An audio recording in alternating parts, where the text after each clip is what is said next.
Shivkranti TV news अन्याय, अत्याचार, बेकायदेशीर कृत्य करणाऱ्या विरुद्ध शोषित पीडित न्याय देणारा एकच आवाज। शिवक्रांती टीव्ही दिनबंधू न्यूज संपादक सत्यशोधक शंकरराव लिंगे 7387377880। सत्यशोधक विवाह विधी प्राध्यापक श्रावण देवरे क्रमशः भाग 9। पूर्वी राजे अनेक स्त्रियांशी लग्न करायचे। ते सर्व आंतरजातीय व आंतरधर्मीय व आंतरप्रादेशिक विवाह होते। राज्य विस्तारासाठी वैवाहिक नातं निर्माण केलं जात होतं।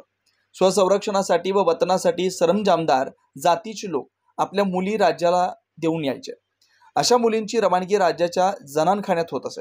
राज्य विस्तारासाठी व संरक्षणासाठी असे विवाह होत असत। असे विवाह भीतीपोटी व प्रतिष्ठा वाढीसाठी होत असतात। पितृसत्ताक कुटुंबाची वर्गोन्नती व जातोन्नती हाही उद्देश त्यामागे असायचा। अशा प्रकारची लग्न करणाऱ्या बहिणींना मी मनपूर्वक व आदरपूर्वक वंदन करतो की ज्यांनी आपल्या बापाला भावाला वतनदारी जमीनदारी मिळावी म्हणून परकीय राजांशी आंतरधर्मीय विवाह केलेत। सांस्कृतिक आंतरजाती विवाह असाही एक प्रकार आहे। हे विवाह एकतर्फी असतात, म्हणजे फक्त मुलीच दुसऱ्या जातीत पाठवायचे असतात। अशी सांस्कृतिक लग्न प्रचंड भीतीपोटी होत असतात। ज्या खालच्या जातीकडून सर्वात जास्त वैचारिक धोका असतो त्या जातीतील नेत्यांना, विचारवंतांना, साहित्यिकांना आपल्या स्वतःच्या उच्च जातीतील मुली देऊन आपली संस्कृती सुरक्षित करण्याचा हा प्रयत्न असतो। अशा उच्च जातीय मुलींना मी मनपूर्वक व आदरपूर्वक वंदन करतो की ज्यांनी आपल्या बापाचे, भावाचे पुरुषसत्ताक जाती व्यवस्था वर्चस्व टिकवून ठेवण्यासाठी आंतरजातीय विवाह केला।